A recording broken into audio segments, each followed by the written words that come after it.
Hey fellow Vault Dwellers, it's Angry Turtle and Season 12 is here. Update, Mutation Invasion just arrived, servers under maintenance and my game is updating as well. If you have nothing to do, I will be on Twitch staring at server status, waiting for it to go live and talking about those patch notes that we have in here. So feel free to hang out. By the way, on Twitch I'm Real Angry Turtle, but the same logo, so you'll find me. Now, what's here? Our latest update for Fallout 76 launches today, and it's bringing with it daily ops mutations into public events, a new season, accessibility improvements, the ability to reroll challenges, and much more to the game. Read on for details, and as always, I'm curious if there are hidden gems, hidden details, or maybe just a good old troll that whoever is writing those notes like to pull up on us. We'll see. The highlights, of course, Mutation Invasion at the top of every hour. Enemies in events will mutate and deliver more rewards. Then daily ops improvement, we have new locations, rewards, enemies, and one new mutation. Deflection. And Season 12 begins, we already went over all the rewards, and new thing, challenge reroll, that we need to investigate further to figure out what it actually does, apart from the fact you can reroll a challenge. Update sizes, PC, PlayStation, Xbox, from 14 to 25 gigabytes, standard for Fallout. New rotational event Mutation Invasion. Over the past 4 years, Appalachia has changed in many ways. While many of these changes are thanks to you, Project Clean Appalachia, anyone, some of the changes are the results of daily, long-lasting radiation exposure to the local inhabitants, otherwise known as a normal day in the wasteland. Mutations you've grown to know and love from daily ops, good pun, missions are now spilling over into public events. Mutation Invasion will increase the difficulty of public events or challenge you to change your playstyle, but now not without hefty rewards. Until March 21st, a mutated public event will take place every hour at the top of the hour. These events are marked with a special icon to indicate they are mutated. Public events for the remainder of the hour are normal events with no mutations. Completing a mutated public event will grant you a mutated package in addition to its base rewards. The following public events can now appear as a mutated event during a Mutation Invasion, and there is a list: Test Your Metal, Moonshine Jamboree, Eviction Notice, Load Bearing, Guided Meditation, Swarm of Suitors, One Violet Night, Uranium Fever, Line in the Sand, and Heart of the Swamp. So not all the events can mutate, just those from the list.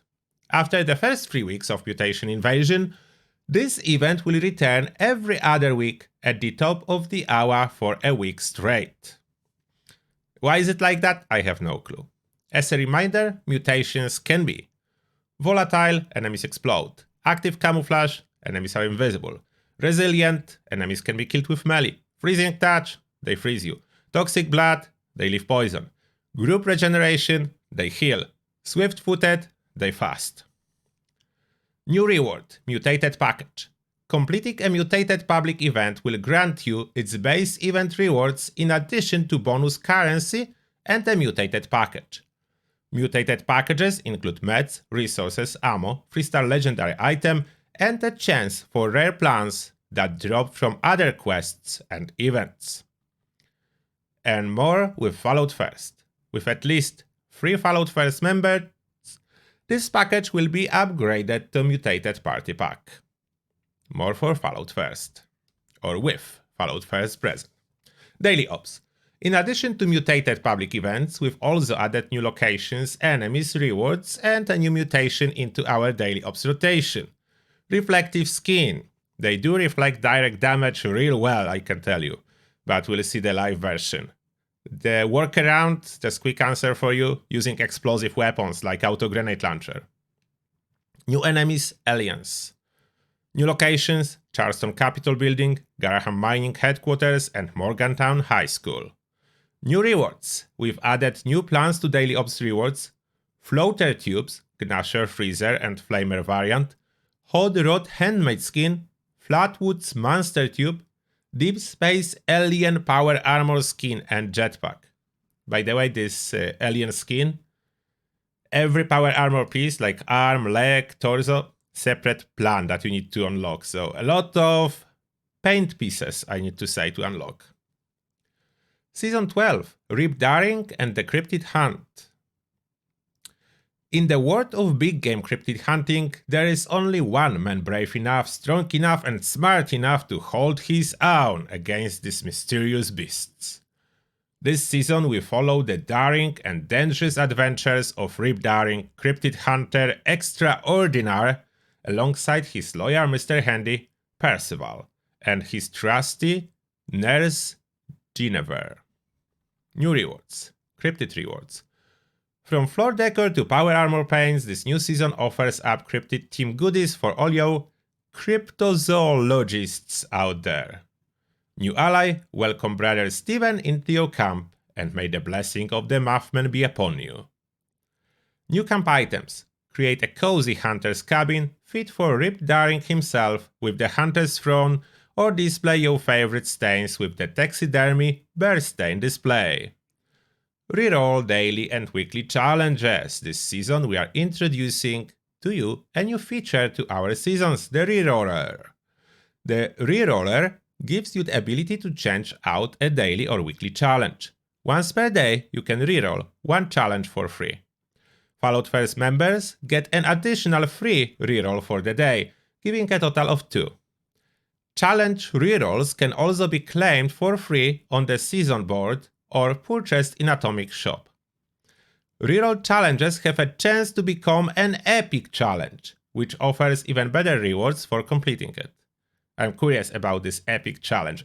Is it epic as a joke or is it truly epic? Which sense of epic are they using here? We'll figure out soon. Design changes and improvements, so here's where the fun starts.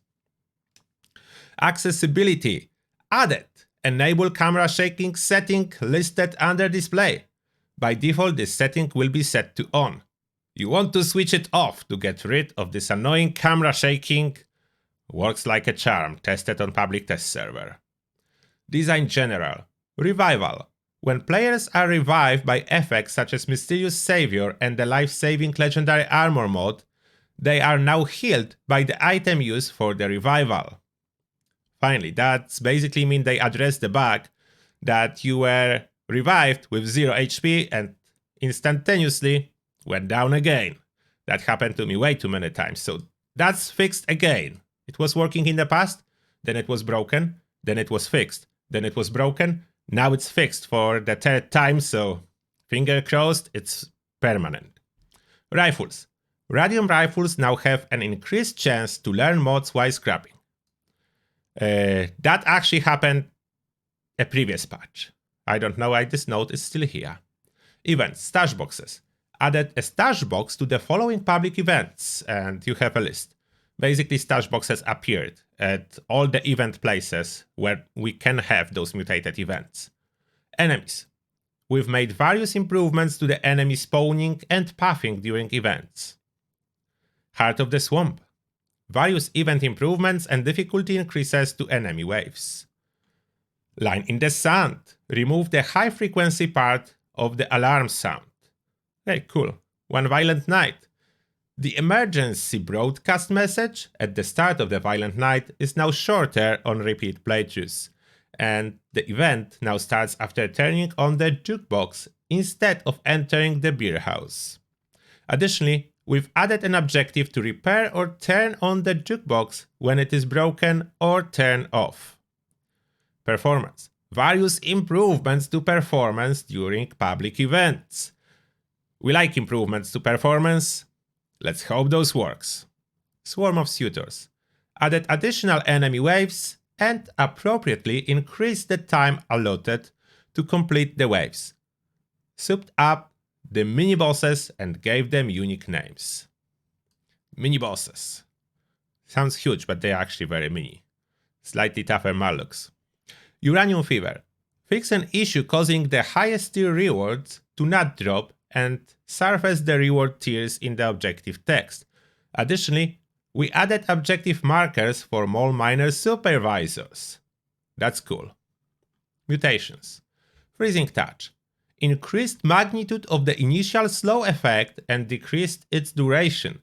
Remove stacking tiers. This makes Freezing Touch feel more responsive, applies immediately and wears off more quickly once you run out of the line of fire, as well as making it valuable for melee enemies. Previously, only ranged enemies would attack fast enough for this mutation to apply effectively.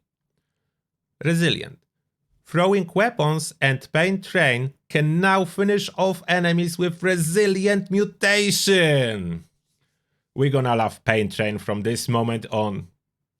I will start adding it to all my power armor builds. That's huge now. Pain Train finally useful. Wow.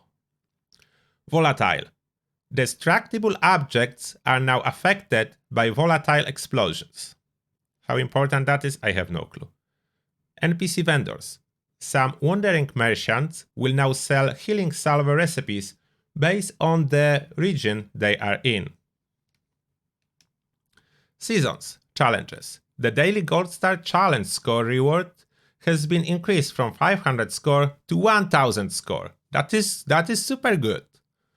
The number of completed daily challenges required to complete the daily Gold Star Challenge has increased from 5 to 6.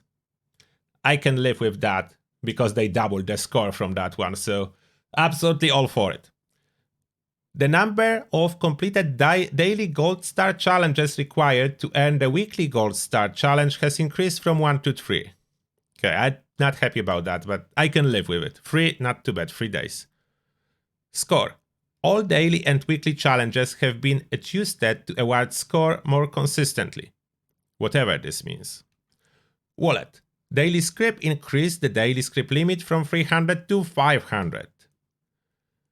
Increase the maximum amount of scrip that can be held from 5,000 to 6,000. So those are the best changes. We can earn almost twice as much scrip per day, and we can hold a little bit more. This is one of the best changes. Bug fixes and improvements. Always a little bit scared at this part. Art animation. Chainsaw. Fix the texture on the chainsaw while the flamer mod is equipped. Okay, doesn't sound very scary. Audio. Shelters. Players no longer hear unexpected water sound effect inside the neighborhood square shelter. Okay, I think I will skip the very minor bug fixes and I will read the important ones like teams. Finally, in daily ops, after daily op completion, staying on was fixed. Awesome, I hope that one works. It was so annoying. That's fixed. Some minor challenges to camp and workshops. Then challenges. Oh, Nuka-Cola twists finally have been added to drinking Nuka-Cola daily challenge. So that will finally work good. Oh no, Super Mutant Behemoth. Various adjustments to the Behemoth's resistances. Behemoths now correctly have cold and fire resistance. And I was under the impression that it's intentional that Behemoth has a weakness to fire and cold. And they just gave him the resistance, so every enemy has every resistance, because why not? Fix an issue causing experience value awarded to the displayed incorrectly at very high levels. High levels will now be displayed correctly for others, and the maximum player level is now 32,767. Wow! Is there anyone who's gonna grind the levels to 32,000? Let me know. It's not me. I'm not getting there. Oh, fix issue that could result in a crash after eating Nuka Quantum candies. I hope those candies stack correctly now. I removed my Nuka Quantum machine from my camp because of this bug. A lot of translation fixes. Oh, that's a good fix. fix an issue that could sometimes cause some perk cards to become unequipped while loading into the game. I heard those complaints a lot, so this supposedly fixed. Oh, the Tenderizer perk now correctly stacks to 40%. It used to, in the past, then it was nerfed to maximum of 10 as on the card. Now it's back to 40. So what is intended? That's my question. Is it intended or is it like temporary? They will be nerfed again? I cannot wait to test shotgun with the Tenderizer perk. We'll see. Oh, Union Power Armor now will properly work with Sizzling Style. It was bugged for quite a while. It's now fixed. Some more minor quest and events fixes. Some stability fixes as well. Weapons changes. Auto Axe. It is no longer possible to roll the faster swing speed legendary mode on auto axes. So, I don't understand now. So what is intended? The first person crazy attack speed is the intended one, or the third person? Because faster swing speed was increasing attack speed of the auto axe in third person. But in first person, auto axe by default has 300% attack speed, what is putting it on the maximum attack speed. So what is even? Wow, with Bethesda I never know. So first person crazy attack speed is not a bug, it's a feature? And you can no longer obtain it with swing speed as a legendary? How this auto axe supposed to work? I would love to hear from someone at Bethesda. I'm clueless now, totally. I was thinking I know something. Have no idea what's the intention to this weapon. Maybe it's supposed to be super powerful together with a chainsaw. But it says on auto access, chainsaw is basically the same weapon. Ultra Sight Laser Gun now has slightly increased base damage. Did they buff the Ultra Sight Laser Gun? How much? That slightly increased. What is... Oh, come on with those patch notes. Slightly increased damage. It's a multiplayer video game. Please give a number. Not slightly increased. Crusader Pistol. The cryo and... What is it? Oh, okay. That's not me. That's not me. They spell it weird. The Cairo and Pyro receiver mods for the Crusader Pistol now correctly use Cryocell and Fuel respectively. That's not correctly? Oh, come on. That's not correctly, that's wrong. Should be 10mm ammo regardless, like... Oh, wow. That's correctly. You never know how those weapons are supposed to work. Heavy weapons. Adjusted the first person view while in the Midnight Watch Power Armor with a heavy weapon equipped. Adjusted how? Probably to see more. Word some fixes to Fort Defiance. And user interface fanfare. Players will no longer continue to receive the fanfare and tutorial pop-up after encountering items such as treasury notes, holiday gifts, small minor pays, and more. Oh, that's good, because I have enough tutorials for now. I was still getting those. Still getting those. Items that cannot be sold to NPC vendors no longer show a value in the inspect menu. Oh, okay, that's cool. At least you know which one cannot be sold. From the other hand, some people wanted that to sell it through their own vendor for their whatever recommended value is, but I think it's better. It's probably better, and that's everything from the patch notes. Even more fun probably in-game after we start testing. I will be grinding as soon as the game will go live. Now I'm going to Twitch, so I will be there, staring at my screen with you, so you can see me staring at the screen, and you can have some fun talking together. And that being said, thank you a lot for watching, and see you all in the next one.